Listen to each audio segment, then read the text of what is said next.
আজকে আমি বড় বড় পাট পাতা দিয়ে করব। তাতে বড় বড় পাট পাতা, আর এখানে আমি একটা ব্যাটার বানিয়ে নিয়েছি। এতে আছে বেসন, চালের গুঁড়ো, লবণ, হলুদ আর লঙ্কার গুঁড়ো। কড়াইটা গরম হয়ে গেছে, আমি এখন তেল দিব। একটু বেশি করে তেল দিতে হবে। আমি সাদা তেলেই ভাজবো। তেলটা গরম হয়ে গেছে, এই যেভাবে পাতাগুলো নিয়ে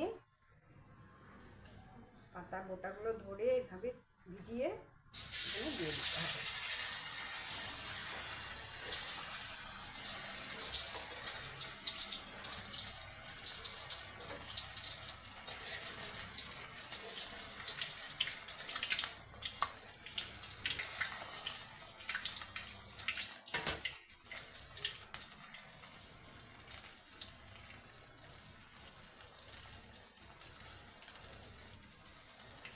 এইভাবে করে বড়াগুলো ভেজে নিয়ে